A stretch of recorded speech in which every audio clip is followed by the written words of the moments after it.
Cette émission vous est présentée par Rousseau Métal, Groupe Olivier, Shelby Canada et Choix Radio X.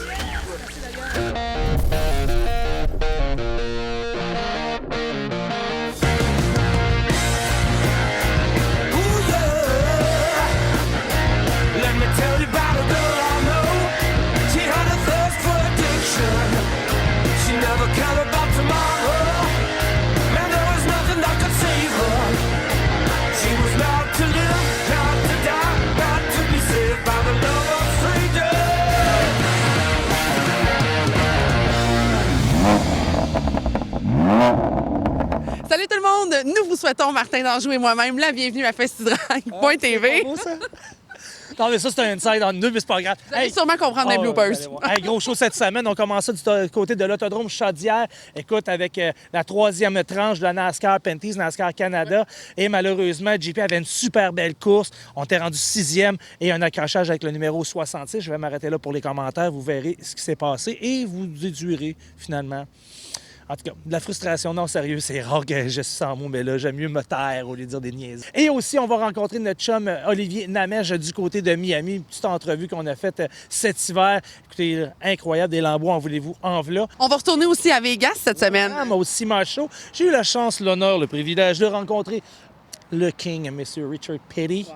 C'est vraiment pour vrai avec son chapeau, la prestante, tout, et son sourire Colgate. D'après moi, il y a le même gars, il y a le même dentiste que John Ford. Je me rappelle qu'on a déjà fait des blagues à l'émission à ce sujet-là que je ne referai pas. J'ai grandi avec le temps. Oui, mais John et Boy et Petty, écoute, c'est le même dentiste. Et là-dessus, qu'est-ce qu'on dit? On fait du bruit. Fait du bruit. Bienvenue à l'Autodrome Chaudière pour la troisième manche NASCAR Pinty's 2023. Let's go. We just gotta go hard. I go the hardest. I bring the pain. Not what you used to. It's all part of the game. Yeah, I just gotta go hard. I just gotta go hard. Go hard. Staying loyal, no falling out. And if you step into the court, be ready, we ballin' out. Yeah, the coldest of teens, they know what we bring, don't try us. They know in between, we go for these dreams in silence. Hard work, don't mistake it for magic. We been shooting in the gym, this is target and practice. Yeah. And I'm just getting started, getting feet wet. It's all in repetition, ain't a secret. All facts, all black dress code. Pay me my respect, collecting every debt. Oh, the hardest. I bring the pain. Not what you used to. It's all part of the game. Yeah, I just gotta go hard. I just gotta go hard. Go hard. Go hard. Go hard.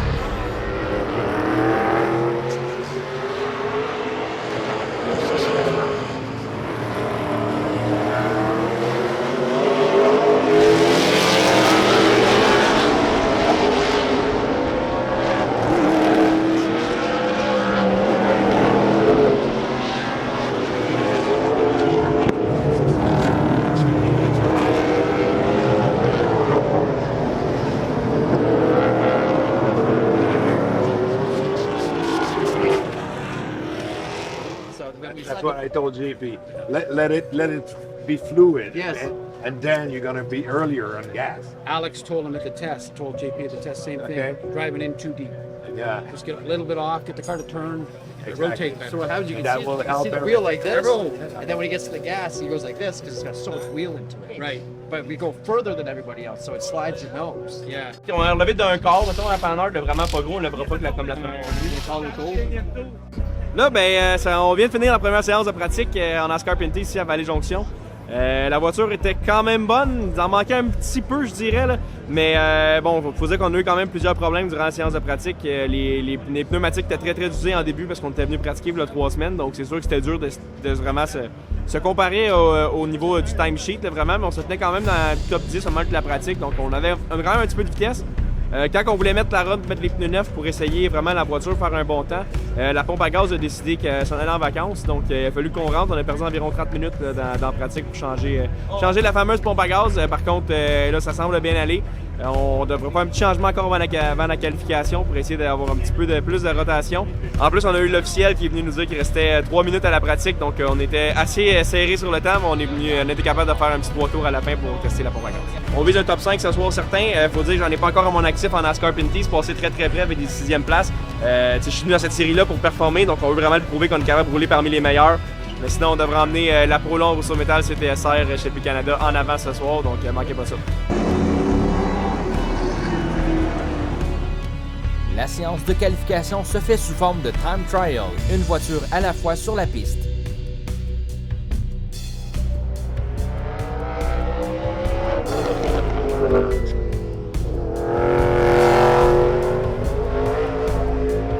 Avec une voiture un peu capricieuse, Jean-Philippe a fait le 14e meilleur temps.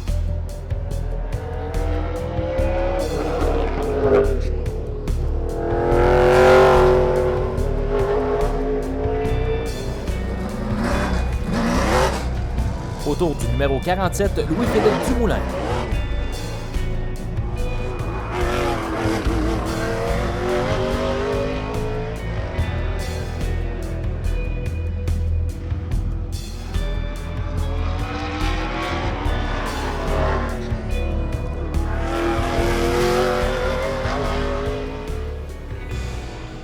Louis-Philippe enregistre le 3e meilleur temps, ce qui lui permettra de partir en 2e ligne.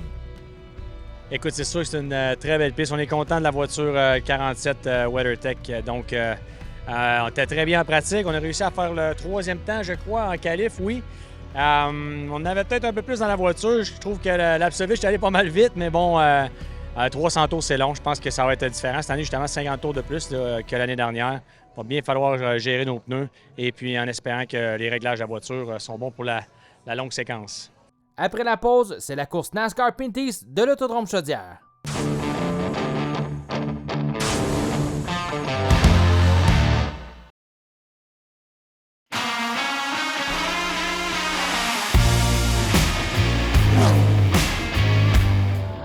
De retour à l'Autodrome Chaudière pour la course NASCAR Pinty.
C'est parti pour les 300 tours NASCAR Pinty de l'Autodrome Chaudière.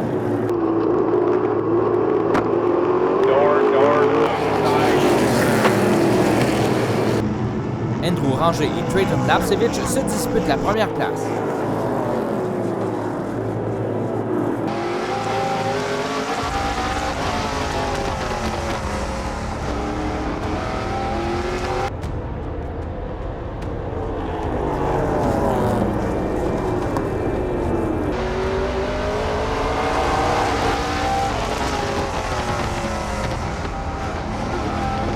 La voiture du jeune Lapcevich est très rapide.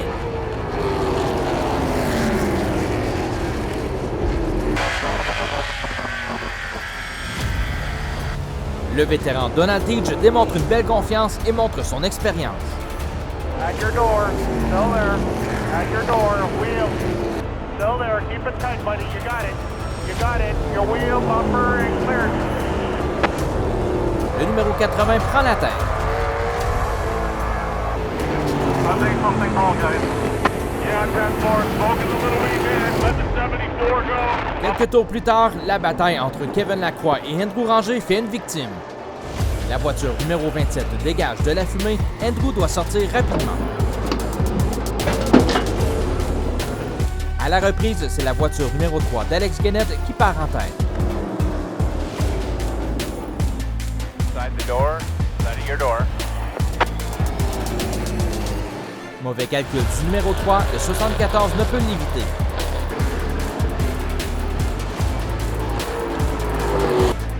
La belle performance de Donald Deege part en fumée lui aussi avec une voiture en feu. Il doit en sortir le plus rapidement possible.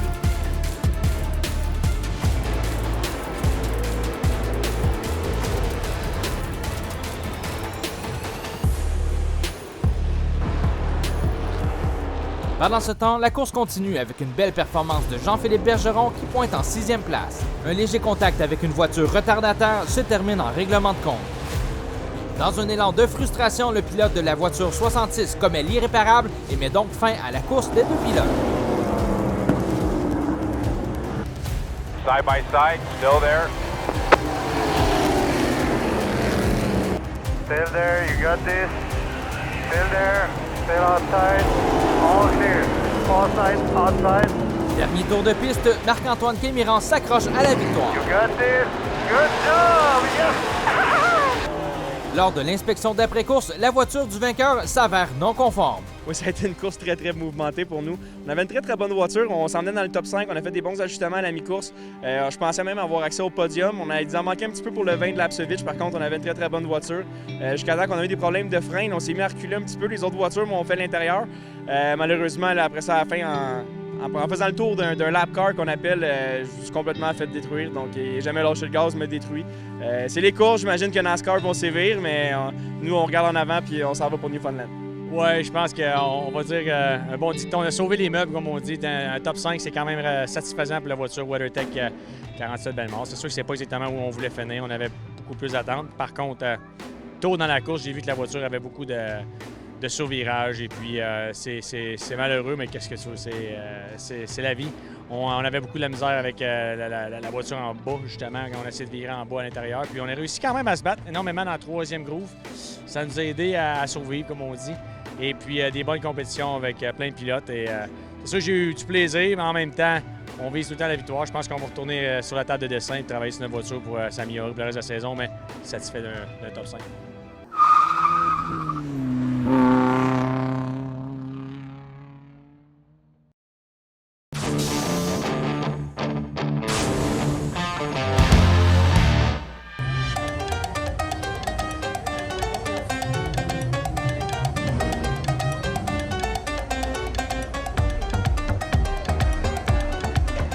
En compagnie d'Olivier Namèche, en direct du District des Arts de Miami. Cette semaine, on parle de 2 modèles vraiment incroyables et surtout, show me the money, baby. Ça vaut de l'argent parce qu'il n'y en a pas beaucoup. Je te laisse les introduire. On a les 2 modèles noirs ici à côté de nous. On avait 2 modèles en noir black matte. Alors, ce sont les options au niveau de la réalisation. La première génération, c'est la Diablo GT, 80 exemplaires. C'est l'aboutissement de la génération Diablo. Alors, elle a comme particularité d'avoir 2 roues motrices, alors que les Diablo étaient en 4 roues motrices. Et on parle de quelle année? Et on est en 99, 98-99, la production s'est faite.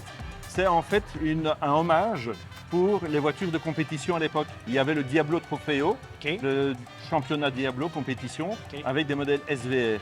Et ça, c'est donc l'adaptation d'une SVR, si on veut, pour la route, série limitée, très exclusif, qui aujourd'hui est monté en valeur. Et on avec parle de le quoi, marché. la valeur? On parle de quoi? Oh, les derniers qui se sont vendus, on parle d'1 million d'euros. Ça fait presque 1,5 million de dollars canadiens. Incroyable. Et à l'époque, on parlait de combien pour la vendre? Oh, c'était aux alentours de 300 000. Donc, elle a triplé en valeur. Incroyable. Pour nous, 5 fois le prix. Alors, imaginez-vous. Et juste ici, à notre droite... Alors, ça, c'est aussi, je vais dire, l'aboutissement du modèle Murcielago. C'est-à-dire que c'est une SV, une LP 670, 670. Elle a donc 670 chevaux. Elle a été déclinée en version boîte manuelle, très peu, il n'y en a eu qu'une petite dizaine, ou en boîte aiguille, ce qui est le cas de celle-ci. Et donc cette auto est vraiment l'aboutissement du modèle Murcielago qui a évolué en plusieurs évolutions, en roadster, en coupé. C'est une version coupée, ultra rare. Et donc ça, c'est une voiture qui aujourd'hui flirte avec le $1 million.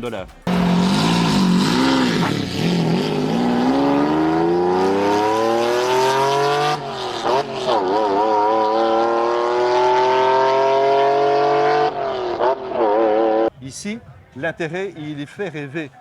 Un vieux meuble ne va pas faire rêver quelqu'un. La voiture représente le côté social, mais le côté émotion avec le bruit, le design évidemment. Et ici, il y a plusieurs exemples sur cet événement avec des grandes réalisations d'un maestro. C'est le maestro du design automobile, Marcello Gandini. On verra 2 voitures par après qui sont extraordinaires.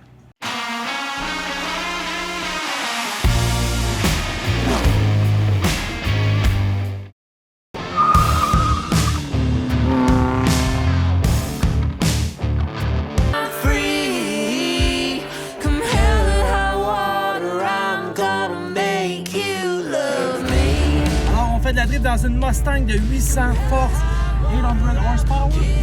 Ouh. Alors pour vous, salut la gang! It's ready, baby.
Cette semaine, mesdames, messieurs, tadam! Monsieur Richard Petty en arrière de nous. Ouais, alors pour ceux et celles qui ne connaissent pas, c'est une légende du NASCAR. Vous savez, il y a Dale Earnhardt. Pour moi, là, il y a Dale Earnhardt et il y a Richard Petty.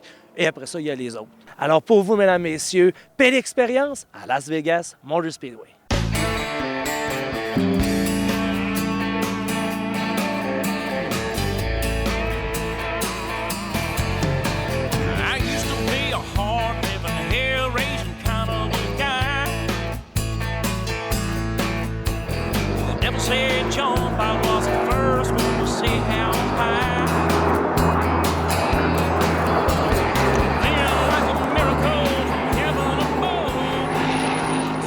I think when we started the driving experience a long time ago, we said all those people in the grandstand thank their race car drivers. Okay, we're going to give them a chance to find out where they are or not. And once they go to the Richard Petty driving experience and they look around, then they appreciate what these guys are doing on the racetrack, because they all of a sudden they find out I couldn't do that, but they pull for them. So it's really been a great deal, and you know, here in Vegas, people come from all over the world to go driving, so it makes a really neat deal.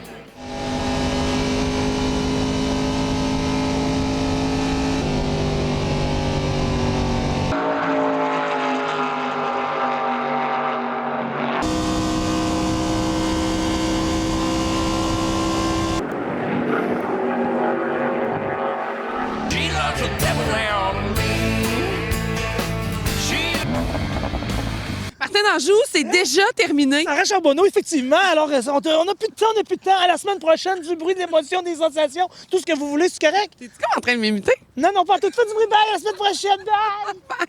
Je suis pas sûre. Salut tout le monde. Je peux y aller? Action! Salut tout le monde. Je vous souhaite la bienvenue à FestiDrag.tv, toujours en compagnie de Martin-Anjou. Je le souhaite. Être seul, je vous souhaite, moi aussi. Oui, mais c'est moi qui leur souhaite. Ah. On vous souhaite. Ah, Gala qui fait de la possession tout d'un coup de l'intro après 10 ans. Bon, on va recommencer ça. En fait, nous allons vous souhaiter la bienvenue parce qu'on exclut la personne qui parle. Il y a une roche, il faut que tu fonces dedans. Ah. On va revoir comment elle s'appelle, Côtelette. Oh non, on recommence pas avec ça. Martin Danjou. C'est Gala cette semaine qui change les règles. Vas-y. Veux-tu que je le fasse? Surtout pas. Là, le brise pas nos habitudes. Hein? Faites du bruit, les amis. Cette émission vous a été présentée par Rousseau Métal, Groupe Olivier, Shelby Canada et Choix Radio X. Like a yellow roller